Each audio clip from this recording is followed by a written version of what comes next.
Let's move on now to our final review of the evening. It is of The Matrix Resurrections with a runtime of 2 hours and 28 minutes. It is a 2021 American science fiction action film produced, co-written and directed by Lana Wachowski. It is the sequel to The Matrix Revolutions from 2003 and the fourth and final installment in the Matrix film franchise. Keanu Reeves, Carrie-Anne Moss, Lambert Wilson and Jada Pinkett Smith reprise their roles from the previous films, and they are joined by Yahya Abdul-Mateen II, Jessica Henwick, Jonathan Groff, Neil Patrick Harris, and Priyanka Chopra Jonas. The film is set 36 years after the events of Revolutions and follows Neo, who lives a seemingly ordinary life as a video game... No, did I say 36 years? 60 years, pardon me.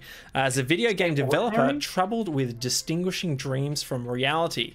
A group of rebels, with the help of a programmed version of Morpheus, free Neo from an altered Matrix and fight a new enemy that holds Trinity captive.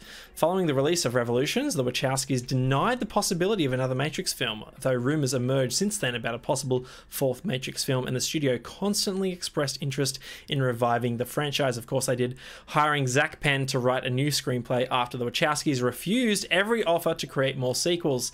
In late 2019, a fourth Matrix film was finally announced, with Lana Wachowski returning as director without her sister, and Reeves and Moss reprising their roles. The Matrix Resurrections premiered in Toronto on December 16, 2021, and was released by Warner Brothers Pictures 6 days later, both theatrically and via the HBO Max streaming service. So far, it has grossed over $68 million so far. Audiences have not been too kind to this film, giving it an average IMDb rating of 5.8 from 92,000 users, while critics seem to enjoy it a bit more with Metascore of 64. Rotten Tomatoes, gentlemen, take your guess. 65. 70. 71. Terry nails at 65%, exactly the same as Aquaman. Wow. Interesting.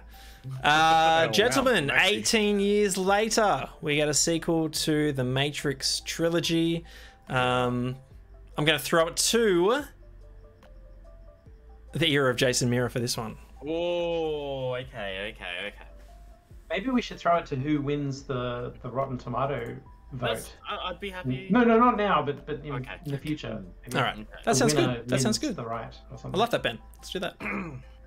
It'll never go to me first. Dear. Well, well, no, you have the right. That's the curse of the yeah. host. I have the only right. Host privileges. Host privilege. Okay. I love The Matrix. The Matrix, the first Matrix movie was just blew my mind when it first came out. And But who are you? I know. Such a unique individual. yeah. You're the only one in the world. And so watching The Matrix, and watching like Ghost in the Shell and anime of that ilk, was like totally up. Like that was totally my jam back in the day. So then I watched Reloaded and Revelations. I liked them. I can see why. Like there are a few issues. Anyway, I didn't know what to expect from this, except for like the still of like the first image you see in the trailer, and I was like, and then eyes down and rush out of the cinema when I anyway. Going too far. It looked like from that still image, it looked like everything was so CGI, and I was thinking, this movie is going to be full like CG everything, and it's just gonna be a full ham fest. I watched this film on my own with like a handful of people in the cinema. So I really had no one to go.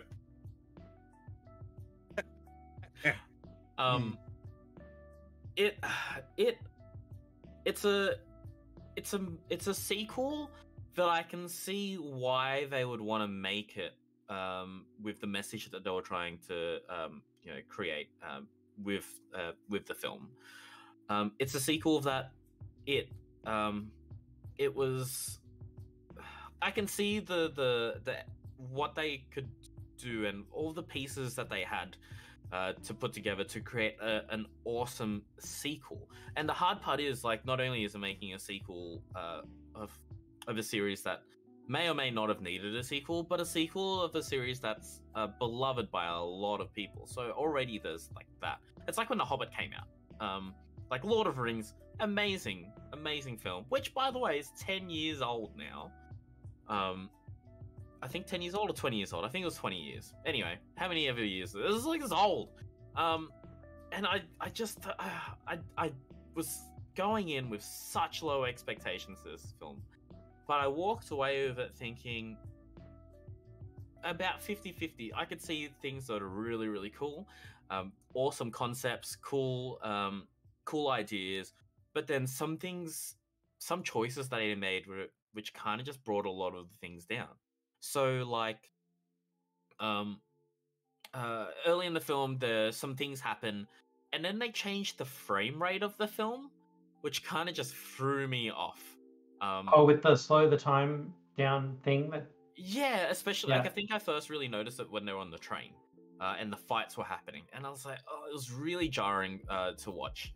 So the action sequences when I remember watching the first Matrix films were nice and clean and all really cool choreographed, where it's like a lot of quick cuts and a lot of things going on, which could have been like cleaned up a little bit more. I think I'm just at the moment I'm nitpicking at the things. I'm letting my train of thought go through, because I think this film could have been really good. Controversial opinion. If they had taken their time and maybe done 2 films. So follow me on this. They threw a lot at you, and well, how many years? 60 years, but like has passed in the actual universe itself. There's a lot of things that have happened, right? Yeah. So like, I'm gonna go into light spoilers and tell me to stop. Like, there's a new city. There's a new human city, right? And it's like, how did they get there? What happened? They showed you glimpses of what happened. There's a little glimpse of from a certain character's point of view as she's watching something happen in front of her, and that would have been cool to kind of explore, even for a little bit longer than like 2 seconds, even like a 5-minute little snippet of what happened or what occurred. That would have been really cool. I think they were just trying to fit in so much into the 2.5-hour time slot that it was to the detriment of the film, where everything was just thrown at you so much. And it just didn't have enough time to unpack, you know? You just kind of just taking a sip of the coffee and not you're not enjoying the actual sip itself. It's just straight down the throat. There's no time to enjoy the aroma, you know? You get the kick from it, and you're up and you're at work, but you're not, you know, sitting down and enjoying the coffee. I think ultimately, at the end of the day, I liked it. I didn't love it, and that's the problem. I'd be interested to see if there's a director's cut, and if there is, I'm going to give it a go, and here's hoping that it lives up to some of my expectations of a Matrix film. And The Matrix is a film that has influenced so much of cinema when it comes to martial arts, gunplay, special effects, and it didn't really do anything new here. They're kind of just iterating on things that are there. So, yeah, this gets a 1 out of 2 thumbs up from me. Interesting. Yeah, that's where I fall on it. I'm not hating on it as much as a lot of people on the internet are, and so I'm going to pass the ball to someone who's on the polar opposite to me. Let's go with. I'm just going to throw it up in the air, and who wants to catch it? Before someone catches it, just quickly, speaking of the internet and people disliking this film, The Matrix, 8.7 on IMDb, the number 17th highest rated film of all time on that website. Matrix Reloaded, 7.2. The Matrix Revolutions, 6.8. And The Matrix Resurrections, 5.8. The series is on a downward trend. Who caught that one? I didn't see it, sorry. Who caught the ball there? Who wants to take it? Yeah, I put my hand up in front of the camera. Mr. Fear. This movie's shit. With this align with the downward trend that we're seeing on IMDb, do you think? Yeah, well, I'm not surprised. I was trying to think about how I felt about the film even after we watched it. I loved watching a movie with you and Will. That was fantastic. Amen. Loved the experience, the popcorn, like the mega sized soda water that I had. It was just really, really awesome and just great to get into cinemas with friends again. But I set low bars for films, even films that I really want to watch. I try to disconnect my enthusiasm for it from expectations. So as like Dune, really excited to see Dune, had really low expectations, and it blew those expectations out of the water. This movie, I could not have set the bar lower, because I did unfortunately see some of the press that was coming out for the film before watching it, and people were roasting it. And so much about this film is so bad.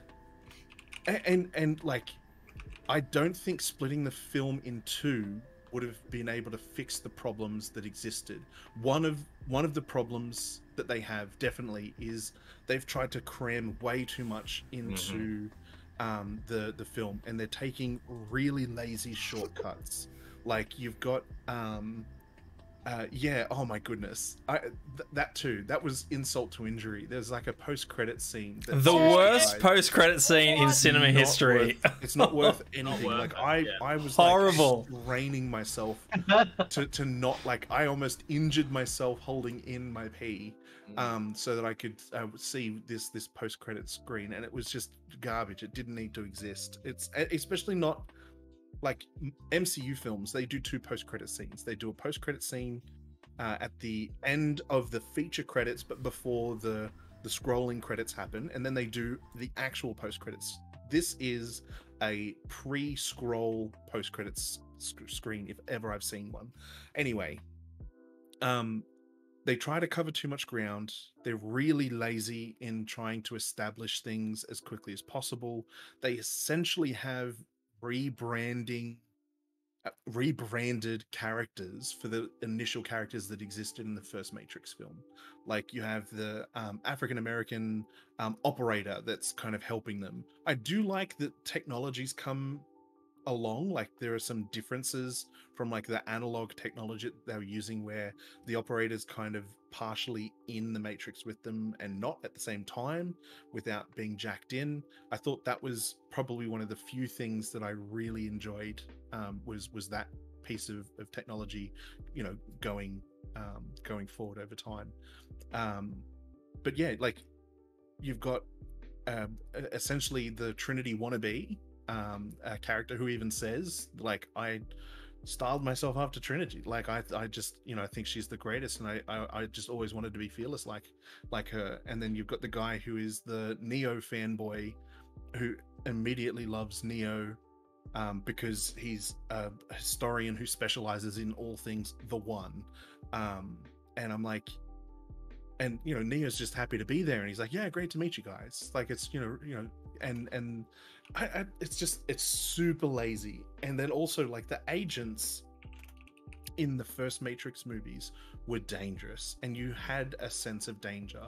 The suspense and the tension when the agents are kind of knuckling in and narrowing in on Trinity, and you know, they're holding Morpheus to try and trap them to bring them in, and like, you've got, I can't even remember, I don't even care about this person's name, but the blue hair girl, Bugs, that's right, because the bunny, she like drops into this scene where there are agent programs and police with fully automatic weapons, and like, just, you know, Legend of Zelda rolls, and they all miss constantly. She runs in a straight line away from them. I'm like, excuse me, bitch. Like, and that doesn't happen just that one time. That happens the entire time there are firearms on screen. There are no more guns. Like, guns mean nothing now. Yeah, unless you were one of the good guys, because the good guys were like, whoop-pew, whoop-pew, whoop-pew, and like, guys are dropping, but they're like literally semi-automatic pistols are outgunning fully automatic rifles. That was really, really frustrating to see, because one of the things that we loved about the first Matrix film is that lobby shootout scene where there's like a reality, there's a visceral set of circumstances as this lobby, like the columns are getting blown to shit as like these guys are dumping rounds into Which are all practical effects as well. Exactly. I'm like, how do they go from having a really good sense of what guns can do to then having like a 1990s action? Like, the only thing missing was the 90s gun sound, like that with the ricochet shot at the end of the last shot. Like, it was comic. It was bad comic. It was comical. It was stupid. It was dumb. I liked Neil Patrick Harris. Oh, really? Yeah, I thought he was fine. Like, no, it was annoying. I hated him. well, I think he was meant to be somewhat annoying. Like, what I liked is that the answer to Neo's mind, recognizing that he's still in the Matrix and needs to get out, is when he has these psychotic when he has these points in time where he's resisting the simulation, he just finds himself in the therapy room and he's just being reliving and regaling his therapist with what he was having as a delusion of the psychosis. And I thought that was interesting. And Neil Patrick Harris in that role was kind of I think he did an okay job. It's kind of like Willem Dafoe in the first Spider-Man. Like, he could only do so much and so well with the mask on his face, and like with this, I don't know, with the script that he had and the that great monologue in Spider-Man with the mirror and himself, that like that was worth it. But that's the only one of the only times in that film where you really get to see him. And then in the most recent Spider-Man No Way Home, seeing him in that, it's like, yes, you see his face the whole time. You see those transitions. Good point. Yeah. Also, Merovingian. The movie was garbage. It didn't like.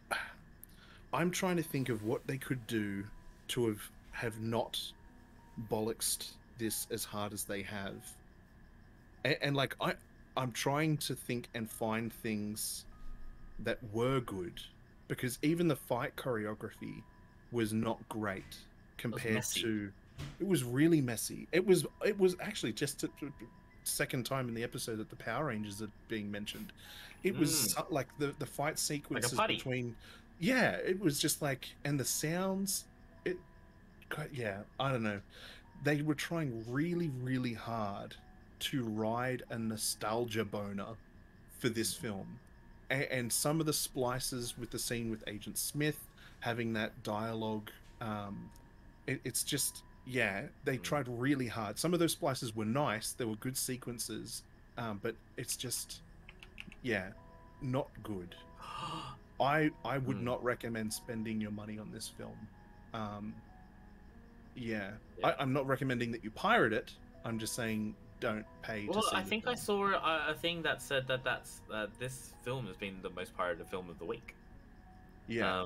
And while I've got the mic, just quickly, I thought so. So the husband of Tiffany, he's a stunt guy. Yeah, Chad Stahelski, however you say his name, which is the director of John Wick, who was also the stand-in stunt actor for Keanu Reeves in the first Matrix film. Yeah. Oh, there you go. Where he gets like punched through the train booth thing. Yeah. The whole thing was supposed to break, but the flappy thing didn't break, and he like smashed the back of his head on that. And that was the shot they used. He's back again. I was like, Mate, I know that guy's face. But if your head's gonna get smashed into the back of something by accident, that better be the fucking shot. I bet yes. Yeah. Yeah. Mr. Movies, let's throw it to you, sir. You're a fan of The Matrix. What did you think of Resurrections? Is anyone not a fan of The Matrix? It's not a sci-fi trilogy world that I am in love with. Let's just say that much. Okay. Well then, I'm a fan of The Matrix. I can tell you line for line everything that happens in the first one, probably the other two, and I can tell you all the throwbacks that they, like all the references that they used, and they bent over backwards to make references to the other films in this one. Yeah. Look, there was this one thing I really loved that they did. It's this thing that Bo Burnham does in his performances, where he says, like, he puts a flag in the ground so that we can all see it, and he says, "I'm a performer. I'm just like all the performers I'm making fun of. Don't trust me with anything. Like, I'm tricking you to like me. don't be a fan of me. This is crazy. But he gets away with a lot by saying that. And then he can go and do his show, and you love him and you fall in love with him, and all the things that he says is going to happen happens. And it's a great technique. It's not fake either, it's real, and that's what makes it even better. But it's a great break of the fourth wall kind of thing that he does in his performances that this movie did, where they literally are saying so they framed the Matrix trilogy as 3 games that Neo has invented in his psychosis or his whatever. Like he's to be told that all of that stuff that happened in his life was his imagination, and he made these great games that the whole world loves. And I love your synopsis, how he's a regular guy as like the biggest game creator in the world or whatever. It doesn't matter. And so now they're saying they're in the Matrix, and they're like, okay, Thomas Anderson, we need to make another game. What's it going to do? What's it going to be? What does it mean to be the Matrix? And they're putting a flag in the ground to tell you what they're not going to be doing through what they are going to try and do for the film in itself. And it's really fun. I loved that. I actually really, really liked that. They got the brains trust around the board game, the video game conference room, and they're all talking about all the things that hit hard for them in the Matrix games, i.e. movies. Like it's all a metaphor. People keep up, and and what they're planning to do with the next one, and so on. And then a lot of the things happens in the film to the audiences, the guys sitting here talking about its detriment. I was reminded heavily, Shane. You remember how we absolutely lampooned the Mission Impossible Rogue Nation film for the action sequence at the start of the movie when Ethan is captured and he breaks from his captors with the help of Rebecca Ferguson's character. He runs 20 meters down a straight hallway. Yeah, he is in a dungeon with 1 meter wide walls, and he's got 20 meters to run, and the bad guys turn the corner just as he starts running, and he's like, fuck, fuck, fuck, fuck, fuck, and they just empty a magazine at a straight line and miss. And then you see him turn the corner and goes, nothing hits. If there are 7 cinematic cardinal sins, then this is one of them for sure. It's totally one of them. The other one for me, I don't know why other people hate this, is drinks never have drink in them. Cups never have things. Worst. And I can tell, you guys. I know, and I hate it. Anyway, water in it or something. Yeah, well, I think there must be. Want to have a drink of water. To be honest, I reckon it's a. I should really look this up. I reckon it's a union rule or something. I think they've just said, don't put anything in cups. We've scalded our hands too many times. I don't know. Don't put anything in the cups. Well, how does a rule. Tarantino get away with it? Yeah, Tarantino always says. People sign waivers? I don't know. Maybe. Yeah, if you're going to join on to my movie, leave the union. Yeah, so I don't know what that was all about. But they did that so much. To Terry's point, the bullets went flying every which way, and they did not seem dangerous. And that was a huge problem for me watching the film. I was jerked out of my seat with why? No. Agents are very good at shooting at things. In the first Matrix, they kneecap Morpheus running sideways through a wall, but this guy is right in front of you, and you can't hit her. She's doing a Mirror's Edge parkour jump over a taxi cab. I mean, she's not that quick, you know? And cars aren't bulletproof. Cars aren't bulletproof. They have windows. Yeah. They're hiding behind desks and shit at some point, and they aren't bulletproof either. It's a bit much. I was going to ask you guys, did you guys get a Mirror's Edge vibe by Bugs' outfit? At the she's got the puffy pants that the Mirror's Edge girl wears in that game when she's doing parkour. Nope. Nothing. Okay. The only other big problem I had with this movie was that I had no idea what was going on. They have just they've from a lore or canon perspective, they've broken everything. They've broken what it means to be the one, or Yep. what's Yes. the other name that they give him? The anomaly. Sorry. Yeah. What the anomaly's purpose is, or what it's useful for, doesn't make any sense to me now. What they've done with Trinity didn't make any sense. Like the things that they have done so that Trinity can be in the movie. Someone can be called Morpheus, even though it's not, Lawrence Fishburne. it's not Larry Fishburne. The guy who, like, the Morpheus character is not Morpheus at all, in any way. Nothing he says at all would come out of Morpheus' mouth in the Matrix trilogy. The way that the actor who is supposed to be like programmed as half Morpheus, half Smith or something, even though there is a separate Smith, nothing that he does or says is Smith nor Morpheus-like at all. Yeah. And so they're breaking down what it is for me, that what the Matrix is. And like, but all of that can be wiped away and excused from my mind because my expectations were lower than Terry's. This movie did not need to be made. I knew it well before I saw it. Like I didn't see a lick of trailer. I didn't even look at the poster. I had nothing going into this, and the movie meant nothing to me from the get-go. And I really loved how hard they tried. They did a lot of stuff wrong, but they did a lot of stuff, and they really tried. So rather than making like a succinct quality movie, they made a quantity movie. They did. There was so much crap, but guys, there was so much of it. There was so much to wade through. What I Oh my complain gosh. about with my friends, like book lovers that try and recommend like series of books where there's like 28 books and shit, I'm like saying about this movie. There's so much of it. And that is a quality of its own. Yeah, quantity has a quality all of its own. It doesn't make it quality. Like, okay, so they're trying so hard to be Matrix everywhere, right? The first Matrix did this thing that the other two failed to do at all, which was like world building to canon, like what it means when deja vu happens, what a construct program is and how that works, and all of that stuff that you don't need for sequels.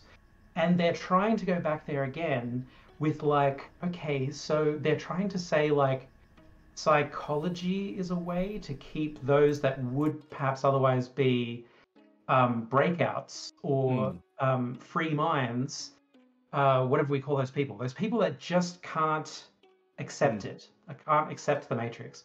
That psychology, like this idea that psychology, maybe the idea is that's one more method that machines have to let us accept the Matrix. To maintain control. Yeah, exactly. It's another form of control. Thanks, Terry. Exactly. Which I really liked. That was like another trip down Matrix Lane, which I quite liked. The other thing they did. You know what? There is no other thing. There's no other thing I like to. Yeah, there's Everything else is just a rehash again. Like they've created a city instead of being called Zion, which has like some religious and fun significance, like with the name. They've gone with IO, which is like just tech. Next, it's going to be called USB or something. Who knows? The hologram stuff was a nice try, but they could have used it in a practical way. They didn't use it in a practical way. They did it the same way that we cut to Tank in his chair saying, turn left down the end of the hall. Instead of needing to do that simple cut, we just have him standing there and say, turn left here or whatever. Like it's just like he's a, an augmented reality version of the operator, which was cool, except that it would have opened up like some really cool stuff, I imagine, but cool stuff didn't happen. And again, just to reiterate one more thing, how they are bending over backwards to give us like the remade scenes, like the first whole scene of The Matrix, doesn't make sense at all to me. Like that, they just said, we're in a modal. That's the thing. We're just in a modal. So we're allowed to rerun this program that has happened before, like the first scene in The Matrix where we're at the the Heart Hotel, the Heart of the City Hotel, whatever it's called, and Trinity's talking to Cypher, but it's not her. It's Bugs talking to her operator, except that this time none of them is a traitor, and it's not traced. It's just homage, I guess. Playing homage. Just let it go, Ben. It's fine. Yeah. It's just playing homage. And then you replay the whole Trinity scene, and then it's like someone that doesn't look like Trinity at all, like it's a CGI Yeah. person, and I'm like, why'd they do that? And then the whole thing, how it changes, and then she appears, and I'm like, wait, why did they do that? I'm left with all these questions that the movie doesn't answer me, but they just wanted to remind me of the Matrix. And Yeah. again, like this is what I said with the Spider-Man film that we reviewed, where I wasn't too hot on this thing. It's the same thing, guys. It's this fan service movie. It's not an action film. It's a fan service film. It's like its own genre where it just repeats itself and plays homage to itself and does vignettes of itself. And like the fight scene with Neo and Smith going like all of the same choreography from the first film. That's not fun. That's boring. I don't know. Maybe you guys disagree, but when we just have villains that say the same lines and we go over the same choreography and we show the same stuff again, for the most part, unless you do it really, really well, I don't gel with it. I'd rather go and watch the original film. You know what? My exception to that rule is in Terminator Genesis, they did like a whole remake of like the first few scenes of the original Terminator, and I was so jizzing in my pants when I saw it. I don't know what I remember being in that cinema with you guys, and you guys were very excited. And I didn't make those connections. I was like, what is happening? So I would love to do some more introspection in my own brain to say, like, when was it okay? When is it okay and when is it not? Is it just how much I love the movie, how long it has been? What's the green light? What are the the spot? containing factors? Well, What are the statutes and another limitations? example of them just going too far, just to show us another scene from The Matrix, was the fight scene between Morpheus and Neo, where he's like, In your the body is dying, but I know just what you need. You need to fight me in this dojo so I can beat you half to death, and you can, I don't know. Awaken your oneness. Release the fury, Mitch. Yeah. It's that was the biggest blunder for me. I was like, that seems like a problem. That seems like a big mistake. This whole, thankfully he didn't say, stop trying to hit me, or he didn't like gesture to him with the hand or anything that far. But he did say, "I still know kung fu." He did say that in the movie. When they're fighting the Merovingian guys, right? Yeah. It's not good. Yeah, Maxi has that's a good point. Yeah. reiterated what we're all trying to say. It's just too self-referential. I'm thinking of way harsher ways of saying it. Like this movie is on its knees, absolutely blowing the first three movies, and I don't. It's garbage. They're trying to also retcon some things that they didn't like from the second and third movies. Like he can't fly anymore, so they just make a gag about it, and they don't. But then they do. Then they can, but just for the purpose of getting to the end of the movie, like it would be so much more convenient if they could just fly right now, kind of thing. They're just trying to nip that in the bud and say, no, we need a real challenge for you guys, so no flying, or you can stop bullets, but no flying. That's all we can. And but you can't just leave the question of but why unanswered without it just being because the movie. Like the only answer for why he believes he is the one enough to stop bullets, most of the bullets, but not one enough to do all of. They needed a line like, I've closed most of those back doors, so you can't access that program anymore and fly. Things of that nature. But it was never about it being a program. It was like he recognized if the Matrix is a dream, the One is a lucid dreamer, 100% aware of the fact that he's in a dream and has absolute control over the dream. Yeah, so they need a thing that says like, now that I've understood humanity better, I've reprogrammed and made this thing more locked down to an anomaly's power. Like there's no eluding the fact that an anomaly might exist, but I've reduced the power of the anomaly by accepting the ratio of acceptance of the people in the Matrix is up, or something like that. Yeah. Something like that. They needed a line like that to excuse it away, that's instead true. of him just trying to fly, and he's like, That's sorry right. guys. That was the other part of the movie that I really couldn't swallow. It was like Neo, Maxi Geek says it, he never believed. It was Trinity who believed in him, and it was her belief in him that made it happen. I'm like, that's garbage, hot garbage. It's the stupidest thing. Yeah. What did you think, Shane? I'm glad you guys have plenty to say about this film, because I'm not gonna say much. I came away from this film, my entire existence, my being, not changed one iota than when I went into it. I kind of sat in the cinema. I'm like, well, there goes 2.5 hours of my life. I can't say I was entirely bored, but I was definitely not entertained.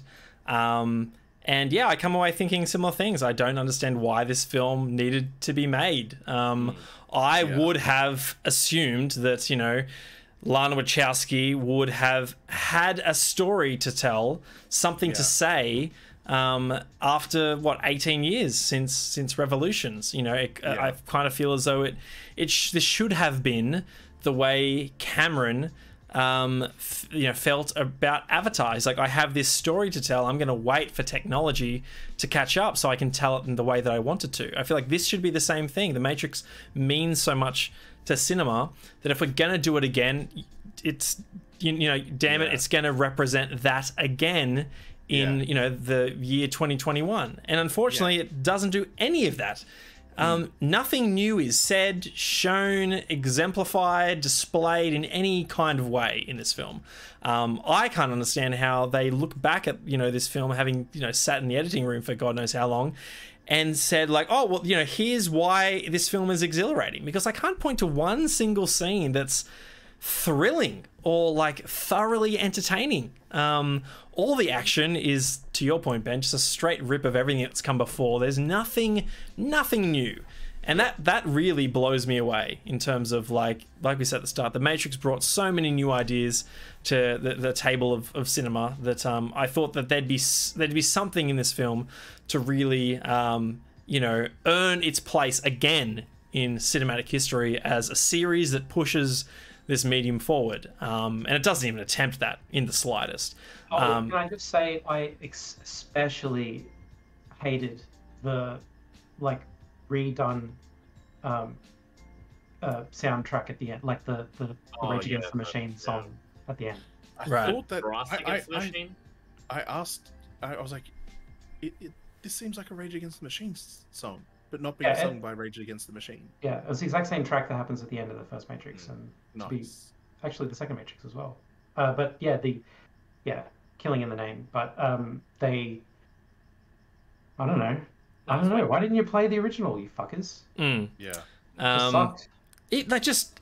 Just neat, like the whole escape up the building onto the roof, and he's just like blocking the bullets with his hands, and he's trying really hard. Oh, there's another helicopter over here, and there's an explosion, and we fall. I was just sitting there, just really not being moved 1 ounce, and it was really, really disappointing. That's all I have to say for this film. I feel the same way about this film, the way I feel about the Jason Bourne, the 5th Bourne film, where I was like, I don't even acknowledge it really as something. Like, I think about the Bourne trilogy and Bourne Legacy with Renner.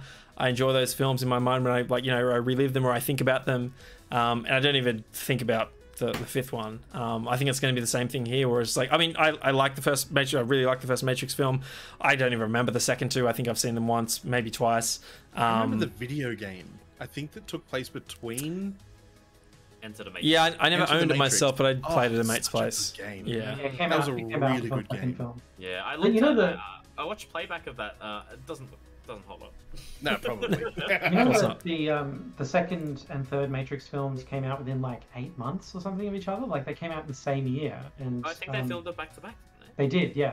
And Yeah, the game came out in anticipation of the second film, so it was like the hype builder game experience. And then the Animatrix as well came out for the second film. Yeah. But Ugh. Oh, that Yeah. Matrix. Yeah, this one just seemingly not doing it for many people. well, look, do you guys think that Keanu Reeves is an actor? Like, do you think he's a good actor? Can act? Depends on the role. I enjoyed him in Toy Story 4. Yeah. What, Ben? You're saying that's not a credible No, role? it doesn't count. Okay. Then you are lost. Like he's a great example, perfect example actually, of a guy who can look tough or look good on screen and say words, and that's all he can do. And he can follow choreography. Yeah. He knows kung fu. But yeah, him at the helm of huge movies like this, where your character is going through some significant changes mentally and emotionally. It's an uphill battle because he's not, a Daniel Day-Lewis. Yeah. Yeah, I think for he this doesn't film, have- it's like you've seen him. Like, it's just you can't imagine anyone else but Neo, and I think there's again so Yeah. much nostalgia tied to him appearing on screen again as his character that it's hard to be critical of it. Considering like we know him and his performance and his character established in the first three, so yeah, I don't know.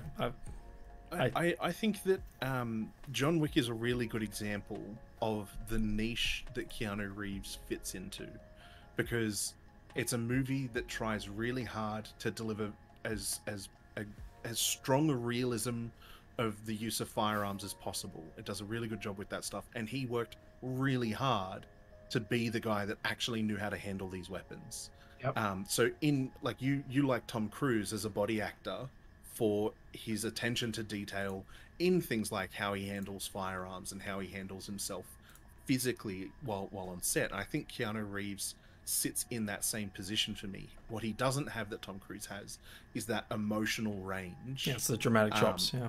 Yeah, and that's where John Wick is great, because the character that he plays as John Wick is quite reserved and In John Wick, and it's unflappable.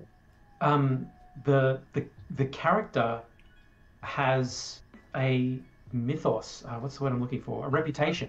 Yeah, I know what you mean. Reputation is the character in John Wick. Like, Yeah. people aren't acting with the guy in front of them; they're acting with the legend.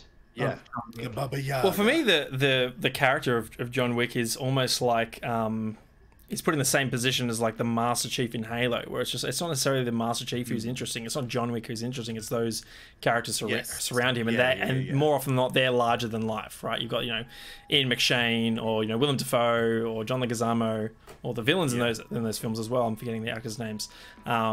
But they're the ones, sort of the actors in the story, and John Wick They're is the ones that do the action vessel through which the audience is living the film through. And So that is my way of answering your question, Ben. I think Keanu Reeves occupies a space where characters like John Wick enable Keanu Reeves to be the best person for that job. Yeah. But where acting isn't required is the purpose. in traditional sense, a particular type of acting isn't required. That like the person that can put a mask on and be in tears, the person that can put a different mask on and just be having the most lovely time in the world, looking genuinely interested in this person that they're not actually having a conversation with, like, that is not who Keanu Reeves is. But yeah, he did a pretty good job in Speed, though. I remember him he had the the shock and the fear and the Point Break. confusion. when he was, and I think maybe when he was younger, I don't know. That doesn't mean that. I don't know. What I don't want to say is that he's a bad actor. He's an actor that Look, fits the acting a he's niche. doing in John Wick, there's two types of combat in John Wick. There's the shooting combat, and then there's like the judo combat where he's rolling around with the guys. fisticuffs. The judo combat, you are pretending because you don't actually intend to break the guy's neck or any other limb. You don't intend to hurt him when you punch him or whatever. You're just pretending, so that's acting. Sure, let's call that acting. The gunplay is not acting. That's just the gun is acting. you are doing all the things that it would be required to shoot somebody. It's just that the gun don't shoot. It's just that they haven't brought any ammo or real guns to the set that day, and you're doing. Somebody should have told Alec Baldwin that. Well, in John Wick, they got away with that because they're not even using blanks or anything. They put digital effects on the end of the gun to light up the face and stuff. So it looks crap, but it's much safer for everybody involved, and cheaper probably. I don't know. Anyways, Maybe. Yeah, but that's not acting. That's just doing a really good job at being a SWAT guy or something. Yeah. Like you're still doing a dance or whatever. You shoot this guy first, and then roll, and then shoot that guy, and whatever. But way less acting than a choreographed fight sequence with hand-to-hand combat. I don't know. I still think, because of how many examples I can point to of where the person handling the weapon has obviously never held a weapon in their life, and they're supposed to be a believable action person on screen, and I'm like, have they done a good job of acting as an action hero in that part by not being familiar with or doing the... It's like learning lines, learning the physical tasks that you need to do so that you have a semblance of proficiency while on screen.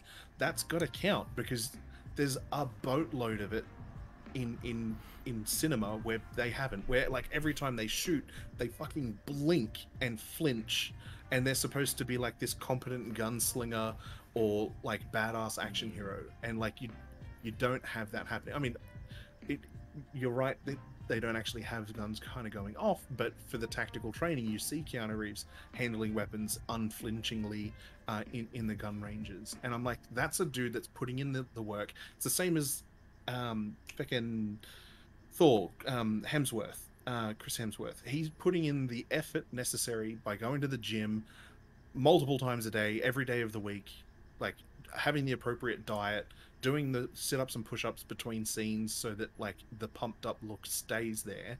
Like, that's not something that the average Joe can reasonably maintain or do, and it's a part of the character's affectation. But that's not acting.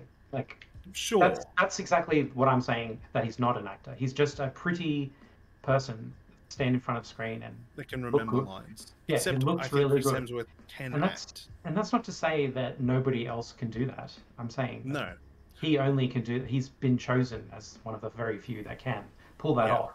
But like I said, when you're the one in a movie that's all about the one and the stuff that's happening to him, and you know, the gravitas of the situation, and you're supposed to see that on his face, and then in the third movie you wrap a fucking blindfold around his head and expect him to come up with some chops, he's not going to get there for you. And that's why that movie didn't score so very highly, because his face isn't even in fucking shot of the movie. But he's like I said, I don't think they've saddled him with the right kind of role for this sequel. But unfortunately, what else can they do? Because the guy that Keanu Reeves is really well fit to play is the guy who stands there and says like, "What? This is happening to me? Really? What does that mean?" You know, he just stands there and listens. He's you know, the guy who Morpheus takes every scene away from him, explaining things, what the Matrix is and what agents are and how you can do all this and fight and be stronger than you thought and all that kind of stuff. All Morpheus, while he just stares in disbelief. And then even when he becomes the one and fights Smith, he's doing it with a look of disbelief on his fucking face, as he's like, oh, you know, doing all this one-handed kung fu. Still, there's nothing there behind the eyes that. I know what you mean. But you know, so I'm not saying I hate Keanu Reeves. I'm just saying he's not one of those actors. He's one of these actors. You know. And that's fine. Yeah, that's fine. Except for when you need him to be one of those actors, and he's not. Sure. Anyway, that is our review of The Matrix Resurrections. If you'd like to go check it out yourself, who knows? You know, if you're in the mood for a 5.8 out of 10, then visit the cinemas. Go check out The Matrix Resurrections. I mean, like I said, there's like semblances of good things that I've seen, but like, overall, let us know.